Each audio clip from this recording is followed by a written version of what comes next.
Hello बच्चों and welcome to the wonderful world of economics. Yes बच्चों, हमने SY BCom के थर्ड सेमेस्टर का बहुत ही इंटरेस्टिंग टॉपिक जो है उसकी जर्नी स्टार्ट की है और वो है सेल्स लॉ ऑफ मार्केट। अब बच्चों, हमने सेल्स लॉ ऑफ मार्केट जो हमारे फर्स्ट मॉड्यूल का बहुत ही इंपॉर्टेंट और इंटरेस्टिंग चैप्टर है, जिसमें हमने फर्स्ट पार्ट में डिस्कस किया कि सेल्स लॉ ऑफ मार्केट क्या है।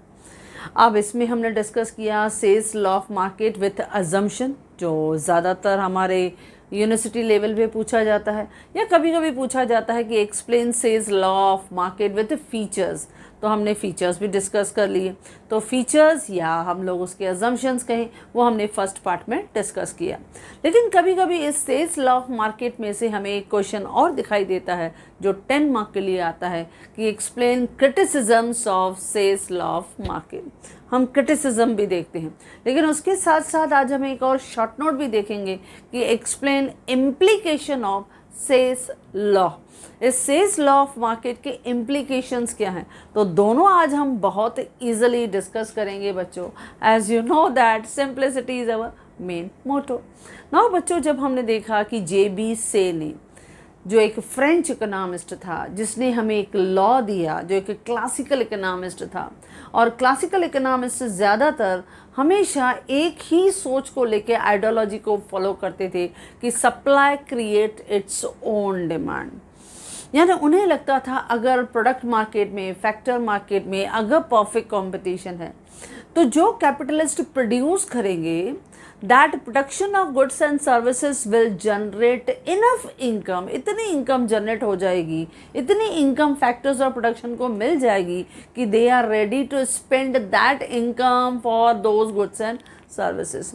यानी दैट इनकम जो है वो इतनी इनफ होगी कि वो ऑटोमेटिकली डिमांड को क्रिएट करेगी। यानी supply create it's own demand. यानी वहाँ पे फ्री इकोनॉमिक कंडीशंस होंगे जो ऑटोमेटिकली इकोनॉमी को एडजस्ट करेंगे। ऐसा जे.बी. शेयर की थियरी ने हमको समझाया। अब जब हम इसकी इम्प्लीकेशंस को देखते हैं बच्चों, पहले हम शॉर्ट नोट को कवर कर लेते हैं, क्योंकि ये पूरा जे.बी. शेयर के लॉ को फिर से रिवाइज कर देगा बच्चों। क्योंकि फीचर्स कहें, हम उसके अजम्पशंस कहें या इम्प्लीकेशन कहें, लगभग सेम ही हमने कहा। तो जब हम इम्प्लीकेशन की बात करते हैं तो जिससे पहले फर्स्ट हमने देखा कि no general unemployment and over production. क्योंकि जब हम कहते हैं कि supply will creates its own demand, तो जे.बी. शेयर की ये सोच थी कि जो भी गुड्स एंड सर्विसेज हम प्रोड्यूस करेंगे, सप्लाई करेंगे, और उसके लिए हम जो भी इनकम 4 फैक्टर्स ऑफ प्रोडक्शन पे इंकर करेंगे, उनमें से इतना एक्सपेंडिचर जो इकोनॉमी में रेडी हो जाएगा कि what ever they will produce it that will B absorbed in the economy through demand. वो डिमांड के थ्रू एब्जॉर्ब हो जाएगा। यानी लोगों के पास परचेजिंग पावर जो है वो आ जाएगा थ्रू फैक्टर का इनकम, कि जो भी फैक्टर के इनकम के थ्रू उन्हें रेंट मिलता है, वेजेस मिलता है, इंटरेस्ट मिलता है, वही इनकम वो यूज़ करेंगे for purchasing those goods and services. तो वहाँ पे कोई भी ओवर प्रोडक्शन नहीं होगा, और सबसे बड़ी बात जो है वहाँ अनएम्प्लॉयमेंट भी नहीं होगा, क्योंकि इकोनॉमी फ्री है। जो मार्केट फोर्सेस हैं वो ऑटोमेटिकली जो है वो प्राइसेस को जो है वो डिसाइड कर रहे हैं, और वहाँ पे generally they will think it कि इकोनॉमी में अगर सपोज ज़रूरत पड़ी तो वो क्या करेंगे, मिनिमम वेज पॉलिसी को वो फॉलो करेंगे, और लॉन्ग रन में अगर वो इसे फॉलो करते हैं तो they will employ more and more labour, ज़्यादा लेबर्स को वो एम्प्लॉय करेंगे, तो अनएम्प्लॉयमेंट का प्रॉब्लम भी सॉल्व नहीं होगा। और ज़्यादातर ये हमने देखा कि ये जो हमारा सेल्स लॉ ऑफ मार्केट है वो बाटा सिस्टम में भी हमने देखा। बाटा सिस्टम में ज़्यादा यूज़फुल था, क्योंकि अकॉर्डिंग टू जे.बी. शेयर, क्योंकि मनी का जो रोल था वो पैसिव था, उनके अकॉर्डिंगली मनी का रोल पैसिव था। ये जब हम सोच कहते हैं पैसिव रोल ऑफ मनी, यानी मनी को उन्होंने इस तरह से कंसिडर किया कि it is used only as a medium of exchange. बाकी जो हमारी इकोनॉमिक कंडीशंस हैं हमारी मार्केट में, उस पर ज़्यादा से ज़्यादा मनी का इफ़ेक्ट नहीं आता है, क्योंकि जे.बी. शेयर ने क्या कहा कि money does not affect on the economic activities of our market. Money क्या है, it is used only as a medium of exchange while purchasing goods and services only to facilitate all the transactions of market. Money help करता है, जबकि ये सोच गलत है, हम उसको क्रिटिसाइज करने वाले हैं। ये पैसिव रोल है, ये सोच था जे.बी. शेयर का। अच्छा, सेकंड हमने क्या कहा कि there is a automatic adjustment, automatic adjustment होगा। जब हम ऑटोमेटिक एडजस्टमेंट की बात कर रहे हैं, यानी वहाँ पे हमने क्या देखा कि prices will be determined by the market forces, यानी supply of goods will be equal to demand for goods. यानी यहाँ पे ज़रूरी नहीं है कि government will interfere in it, यानी बिजनेसमैन की एक्टिविटीज़ में, ट्रांजैक्शंस में गवर्नमेंट का इंटरफियरेंस होना ज़रूरी नहीं है। अगर सपोज़ कोई प्रॉब्लम आता भी है तो it will be A short term, it will be A temporary problem आएगा, तो वो प्रॉब्लम ऑटोमेटिकली सॉर्टेड हो जाएगा, वो ऑटोमेटिकली जो है वो सॉल्व हो जाएगा, यानी लॉन्ग रन में there will be no problem.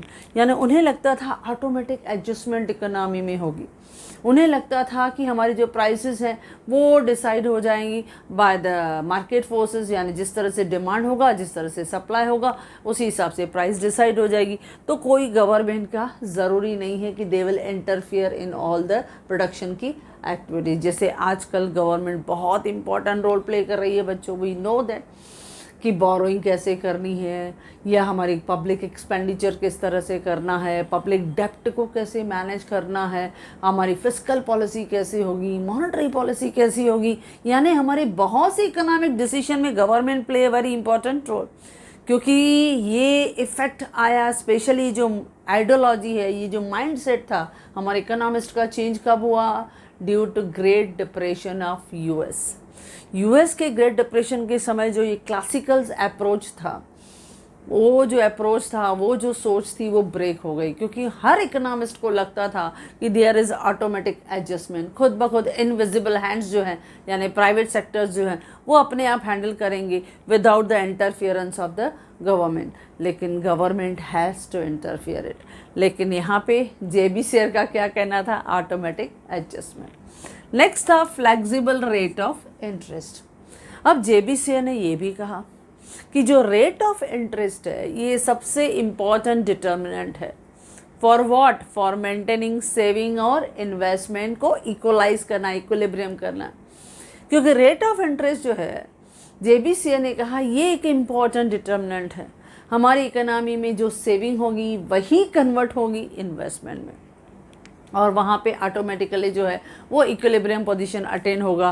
क्योंकि अगर हमारी इन्वेस्टमेंट बढ़ेगी, यू नो दैट, अगर इन्वेस्टमेंट बढ़ा तो क्या हो जाएगा? रेट ऑफ इंटरेस्ट भी बढ़ जाएगा। जैसे हमने डायग्राम में बच्चों देखा था, तो वो डायग्राम में हमने देखा था किस तरह से हमें जेबी शेयर ने बहुत अच्छी तरह से एक्सप्लेन करके बताया कि किस तरह से जब हम इकोनॉमी में देखते हैं कि अगर परफेक्ट कंपटीशन है, बस उसी डायग्राम को मैं थोड़ा रिपीट कर रही हूँ। सपोज अगर हम वही डायग्राम ले रहे हैं, फ्लेक्सिबल रेट ऑफ इंटरेस्ट, अगर हमारी इन्वेस्टमेंट सेविंग से ज़्यादा है तो बट नेचुरल आपका रेट ऑफ इंटरेस्ट जो है वो बढ़ जाएगा। लेट्स सी कैसे। थोड़ा डायग्राम को मैं फिर से ले रही हूँ, जो हमने फर्स्ट पार्ट में बहुत अच्छी तरह से बच्चों कर लिया था। जब हम एक्स एक्सिस पे बात कर रहे हैं तो यहाँ पे क्या है? Volume of saving and investment. Okay बच्चों, याद आ रहा है? फर्स्ट पार्ट में हमने किया था। और वाई एक्सिस पे आ रहा है रेट ऑफ इंटरेस्ट। ओके बच्चों, नाउ सेविंग जो रहती है, हमने कहा सेविंग कौन करता है? We all household community people, हम सेव करते हैं। अब जैसे जैसे रेट ऑफ इंटरेस्ट बढ़ता है, हमारी सेविंग का अमाउंट भी बढ़ता है। इसके लिए हमने क्या देखा? Saving curve is sloping upward. ये सेविंग कर्व था जो स्लोपिंग अपवर्ड गया। ये सेविंग कर्व का कौन सा रिलेशन है? डायरेक्ट रिलेशन है बिटवीन रेट ऑफ इंटरेस्ट और सेविंग के बीच में। इसके लिए इसका स्लोप क्या था? Positive slope. लेकिन इन्वेस्टमेंट की ज़रूरत किसको होती है? हमारे फर्म्स को, हमारे प्रोड्यूसर्स को। अब वो क्या करते हैं? रेट ऑफ इंटरेस्ट कम होता है तो इन्वेस्टमेंट ज़्यादा डिमांड करते हैं। यानी वहाँ पे रेट ऑफ इंटरेस्ट और सेविंग के बीच में कौन सा रिलेशन था? इनवर्स। इसके लिए जो इन्वेस्टमेंट है, इट इज़ स्लोपिंग डाउनवर्ड। ये इन्वेस्टमेंट का कर्व है। अब इस इन्वेस्टमेंट के कर्व में हमने क्या देखा? रेट ऑफ इंटरेस्ट और इन्वेस्टमेंट के बीच में इन्वर्स रिलेशनशिप, ये डाउनवर्ड गया तो नेगेटिव स्लोप। ओके बच्चों, अच्छा, यहाँ पे दोनों ने एक दूसरे को कट किया तो हमें क्या मिला? इक्विलिब्रियम। इस इक्विलिब्रियम रेट पे इतना वॉल्यूम ऑफ क्वांटिटी मनी जो है वो डिमांड हुआ, और यहाँ पे rate of interest are decide हुआ। ओके बच्चों, अगर ज़रूरत बढ़ती है, इन्वेस्टमेंट ज़्यादा होगी, अगर इन्वेस्टमेंट ज़्यादा होगी तो आपको मालूम है investment curve will be shifted right side, suppose I1 तो हमें मिलेगा एक नया इक्विलिब्रियम। ओके, इस लेवल पे जब हम इस इक्विलिब्रियम को देखते हैं बच्चों, अब इस इक्विलिब्रियम लेवल पे हम क्या देखते हैं, इस इक्विलिब्रियम लेवल पे इतना लेवल जो था, ये लेवल जिसको हमने फर्स्ट पार्ट में कहा था E1, ओके, इस E1 लेवल पे ये जो हमारा लेवल था दैट इज सपोज Q1, ये लेवल एक्सेस आपका वॉल्यूम था। इस एक्सेस वॉल्यूम पे हम देखते हैं सेम रेट पे इतना एक्सेस इन्वेस्टमेंट है, लेकिन इक्वलिटी लानी है।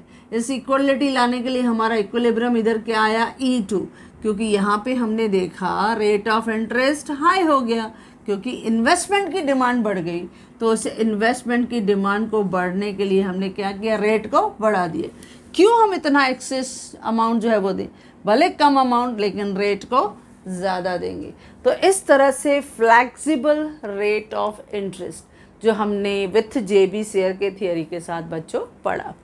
अच्छा, नेक्स्ट था मोर प्रोडक्शन।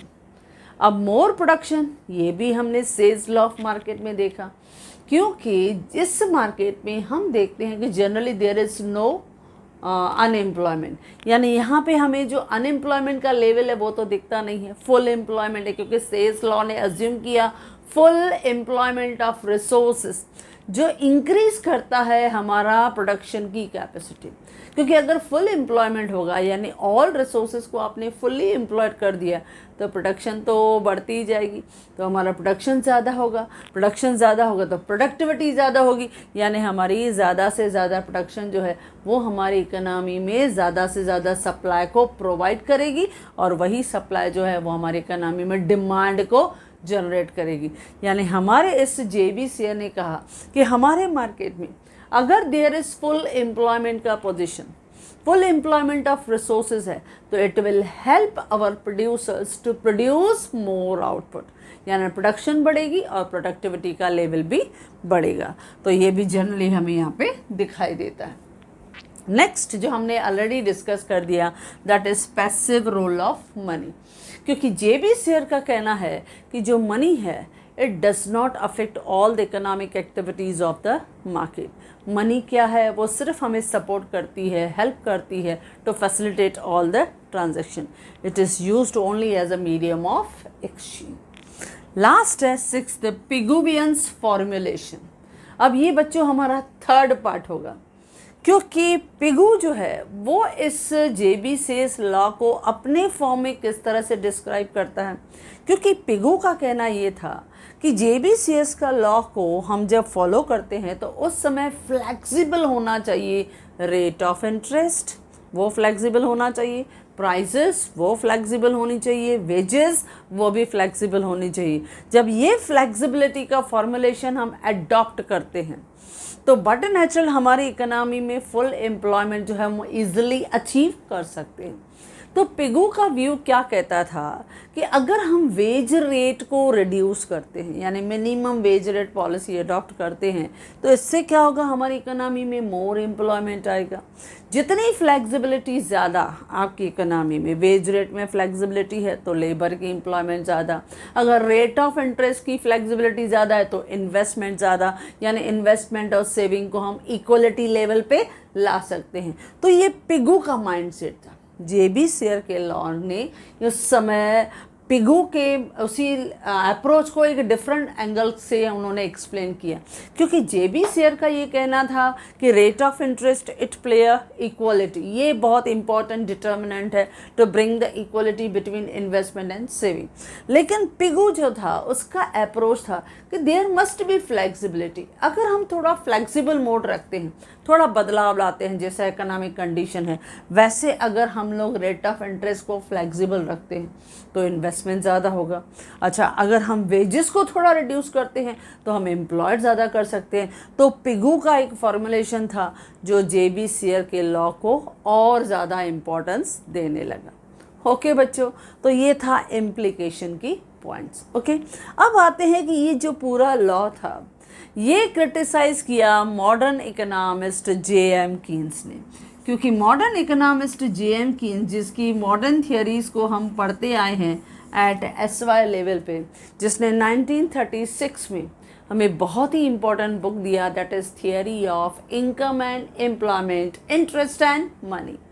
अब उसमें उन्होंने ये बताया कि ये जो JB शेयर का लॉ है, यानी जो क्लासिकल सोच है कि देयर इज़ फुल एम्प्लॉयमेंट, या जो सप्लाई है वो क्रिएट करती है ओन डिमांड, या जो ये हमारा प्रोडक्शन प्रोसेस है वो इतना इनकम जनरेट कर देता है कि it will provide some expenditure to the demand, ये पूरा फुल्ली तरह से जो है वो पॉसिबल नहीं है। तो उन्होंने इस JB शेयर के लॉ को बहुत से ग्राउंड्स पे जो था वो क्रिटिसाइज़ किया, जो आज हम करें, क्योंकि ये क्वेश्चन जो है वो सेपरेटली आपको 10 मार्क्स के लिए आता है कि what are the criticisms of Say's law, या ऑन व्हाट ग्राउंड्स जो JM कीन्स था उसने रिफ्यूज़ किया JB शेयर का लॉ।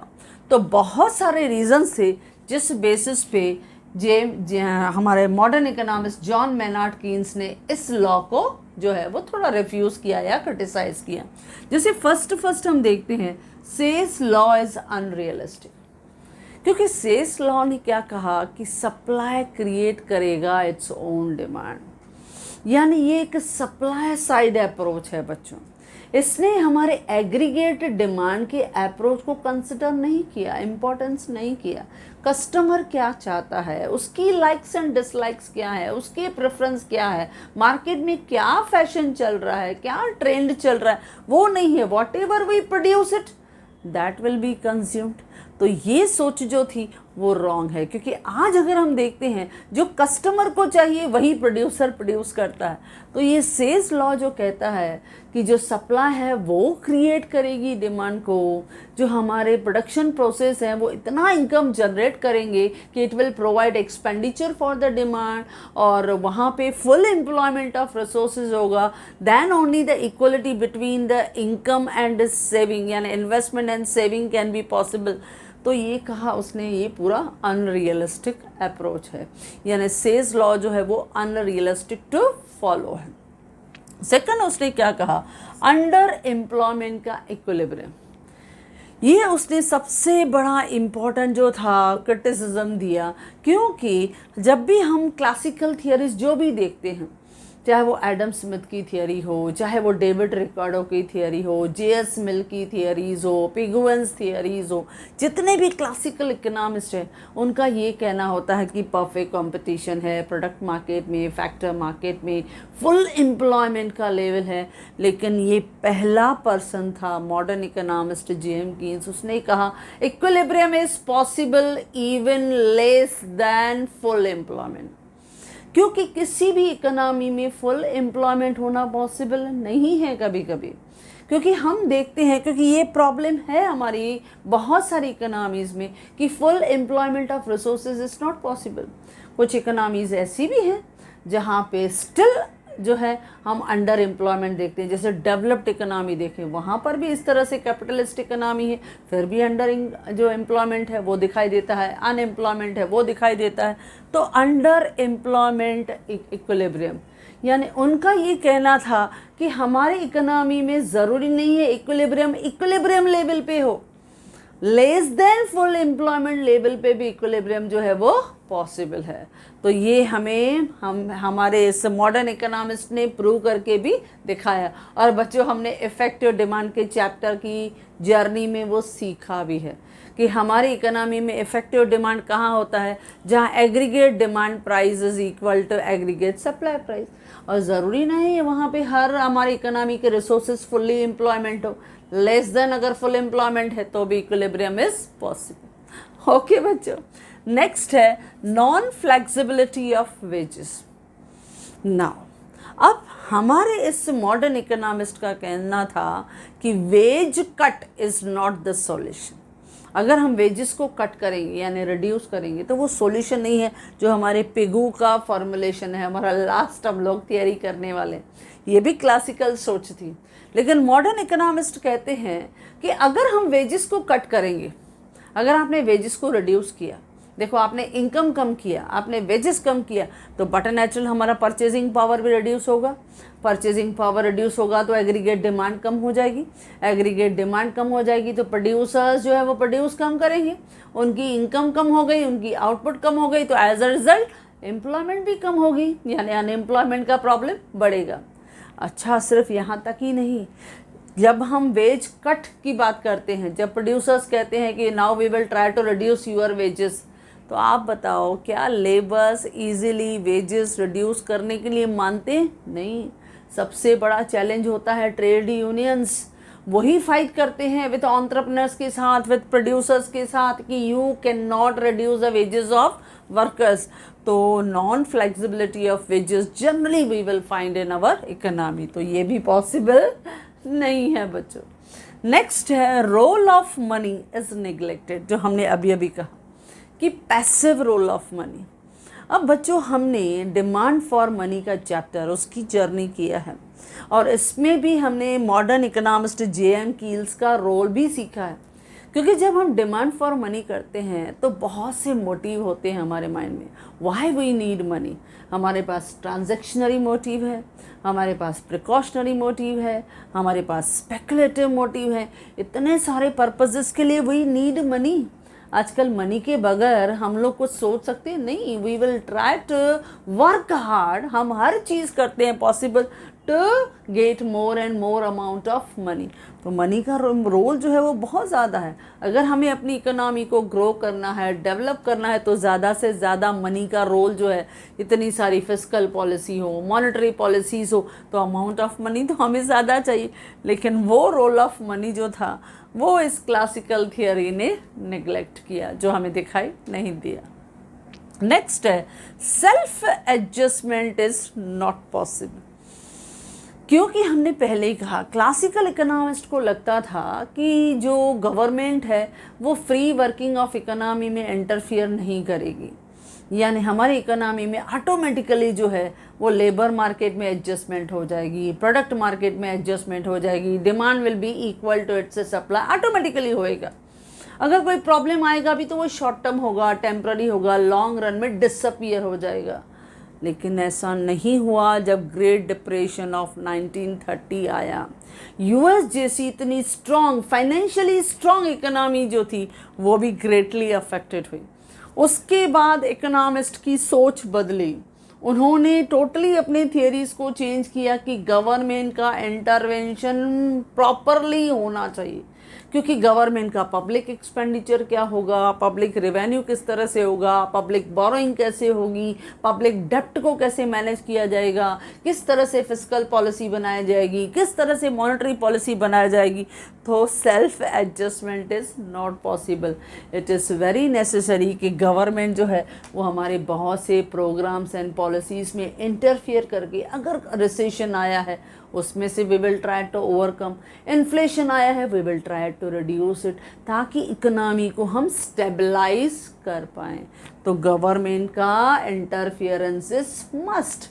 तो लेस फेयर पॉलिसी से भाई काम नहीं चलेगा। ओके बच्चों, नेक्स्ट है interest is not a equilibrium factor.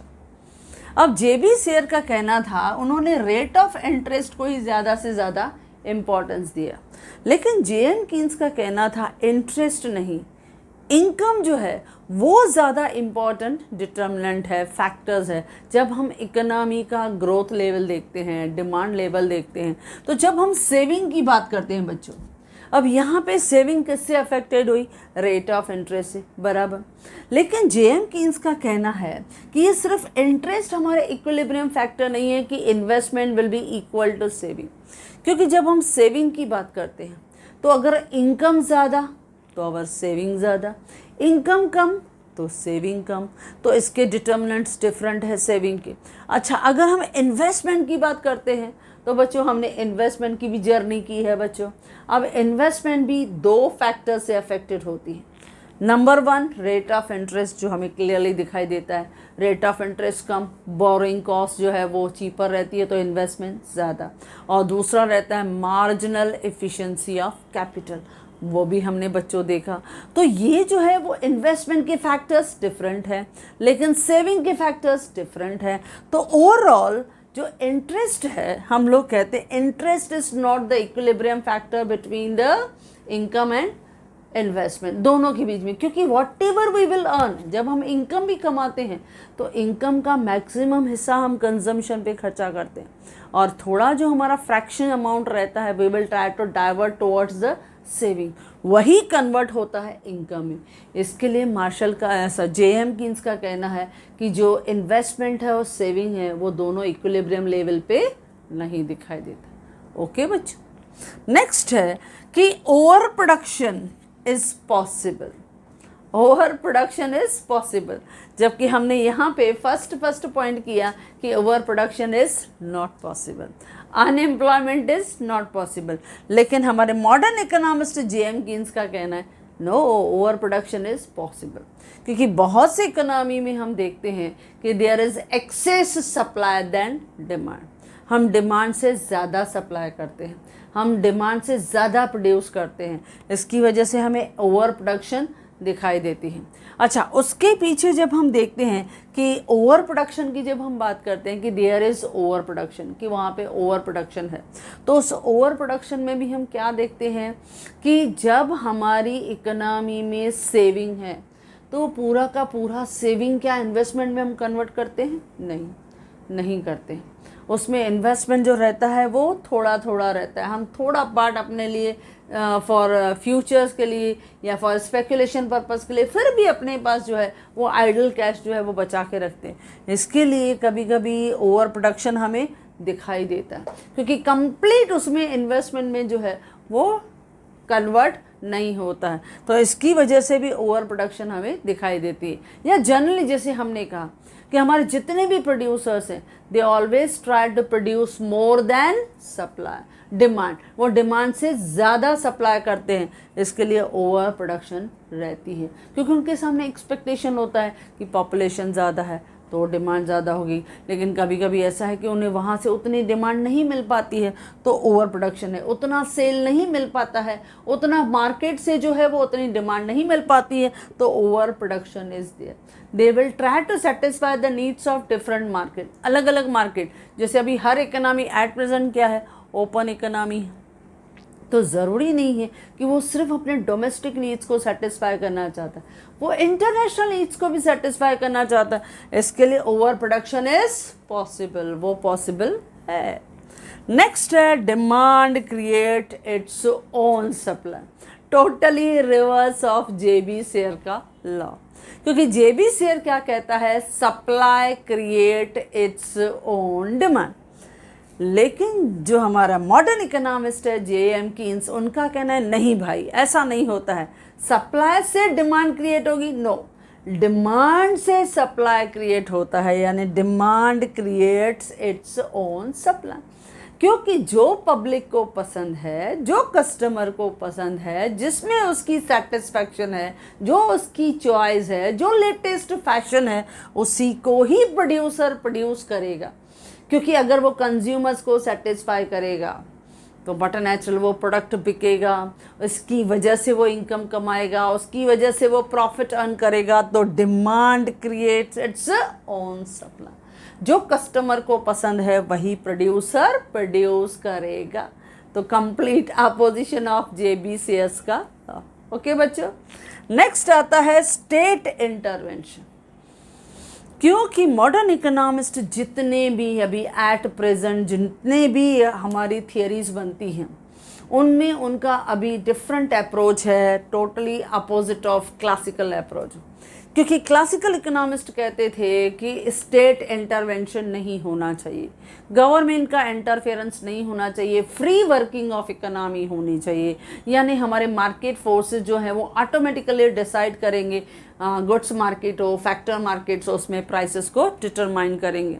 लेकिन J.M. कीन्स ने कहा नहीं, state intervention is must, government का इंटरवेंशन होना चाहिए, क्योंकि ऑटोमेटिक एडजस्टमेंट, सेल्फ एडजस्टमेंट जैसे हमने कहा कि ऑटोमेटिक और सेल्फ एडजस्टमेंट मैकेनिज्म चलेगा इन लॉन्ग रन में ऑटोमेटिकली हो जाएगा, ये पॉसिबल नहीं है, क्योंकि हमने ग्रेट डिप्रेशन यूएस का देखा। इसके लिए जो मॉडर्न इकोनॉमिस्ट थे उन्होंने कहा कि नहीं, गवर्नमेंट को इंटरफियर करना चाहिए अगर हमें अपनी इकोनॉमीज़ को अनसर्टनिटी से बचाना है, अगर हमें अपनी इकोनॉमी में रिसेशन नहीं चाहिए, डिप्रेशन नहीं चाहिए, प्रॉब्लम नहीं चाहिए, हमें अपनी इकोनॉमी को ग्रो करना है, तो स्टेट को इंटरवेन करना है। एक प्रॉपर सूटेबल अप्रोप्रिएट उसी हिसाब से फिस्कल पॉलिसी बनेगी, मॉनेटरी पॉलिसीज़ बनेगी, और उसी हिसाब से पब्लिक एक्सपेंडिचर होगा, पब्लिक से रेवेन्यू रेस किया जाएगा। अगर सपोज रेवेन्यू जो है वो इनफ नहीं है तो we will resort to the public डेप्ट, या हम पब्लिक से बोरो करेंगे और फिर उस डेप्ट को हम कैसे रीपे करेंगे। हर एक चीज़ में गवर्नमेंट का इंटरवेंशन होना ज़रूरी है, उसी से ही हमारी इकोनॉमी में स्टेबिलिटी मेंटेन होती है बच्चों। तो इसके लिए state intervention is must. Finally artificial obstacle, अब ये भी क्रिटिसिज्म जो था वो जेएम कीन्स ने दिया, क्योंकि जब हम कहते हैं कि हमारे जितने क्लासिकल इकोनॉमिस्ट हैं उन्होंने क्या कहा बच्चों, परफेक्ट कंपटीशन। अब जब हम परफेक्ट कंपटीशन बोलते हैं प्रोडक्ट मार्केट में, फैक्टर मार्केट में, और उसमें भी पिगोवेन का जो फॉर्मुलेशन था या जेबी शेयर ने कहा कि देयर इज़ फ्लेक्सिबिलिटी, हम फ्लेक्सिबिलिटी लेके आएंगे, यानी इन्वेस्टमेंट कभी अगर ज़्यादा हो गया तो रेट ऑफ इंटरेस्ट आए, अगर सेविंग ज़्यादा हो गया तो रेट ऑफ इंटरेस्ट कम, तो फ्लेक्सिबिलिटी है। वैसे ही लेबर मार्केट है, उसमें भी फ्लेक्सिबिलिटी है। अगर हमें लगता है कि अनएम्प्लॉयमेंट है तो हम वेज रेट को कम करेंगे और ज़्यादा से ज़्यादा जो है वो लेबर को एम्प्लॉय करेंगे। लेकिन ये फ्लेक्सिबिलिटी मॉडर्न इकोनॉमिक्स में, हमारे मॉडर्न टाइम्स में पॉसिबल है बच्चों? नहीं, क्योंकि बहुत सारे आर्टिफिशियल ऑब्स्टिकल है। कैसे? जैसे आज हम देखते हैं मिनिमम वेज रेट पॉलिसी हमारे सामने है, हमें वो गवर्नमेंट की पॉलिसीज़ को हमें फॉलो करना पड़ता है, इम्प्लीमेंट करना पड़ता है। या हम देखते हैं ट्रेड यूनियन का प्रेशर, वो हमें जो है वो हमें बियर करना पड़ता है। तो जब ट्रेड यूनियन का प्रेशर है, मिनिमम वेजेस का, वेज रेट का लेजिस्लेशन हमारे सामने है, या इंडस्ट्रियल मोनोपोली है, गवर्नमेंट के बहुत सारे रूल्स एंड रेगुलेशन है, तो ये तो ऑब्स्टिकल्स हमें दिखाई देते हैं। तो how we will maintain the flexibility in wages, rate of interest या प्राइसेस? तो ये हमारे सामने बहुत सारे ऑब्स्टिकल्स आते हैं। इसके लिए मॉडर्न इकोनॉमिस्ट ने कहा जेबी शेयर का लॉ क्या हो गया बच्चों? अनरियलिस्टिक। क्लियर बच्चों? तो ये एक बहुत ही इम्पॉर्टेंट क्वेश्चन है, बहुत बार हमने यूनिवर्सिटी में देखा है कि how modern economist J M Keynes refuse the sales law of market. उसने क्यों रिफ्यूज़ किया, यानी अलग अंदाज में। कभी कभी वो क्लियरली कहते हैं कि explain the criticisms of sales law, लेकिन कभी कभी अलग अंदाज में पूछते हैं कि मॉडर्न इकोनॉमिस्ट जेएम कीन्स ने उसको रिफ्यूज़ क्यों किया, क्योंकि इतने सारे उसके ड्रॉबैक्स थे, इतने सारे उसके लिमिटेशंस थे, क्रिटिसिजम्स थे, जो उसने वन बाय वन करके एक्सप्लेन किया है, और मैंने नोट्स में बहुत ईजिली आपको दिया है। और सम टाइम ये इम्प्लीकेशंस आते हैं। इम्प्लीकेशन के लिए हमने 6 पॉइंट्स हमने पढ़े, उसमें से एनी 4-5 पॉइंट्स आपने लिखा तो it will be enough for that. तो आज हमने 2 क्वेश्चन इजीली डिस्कस किया, एक क्रिटिसिजम्स ऑफ सेल्स लॉ और दूसरा implication of sales law. Okay बच्चों, so if you like this video, you can share with your maximum friends, and if you want my handwritten notes, the link is given in the description box. Thank you.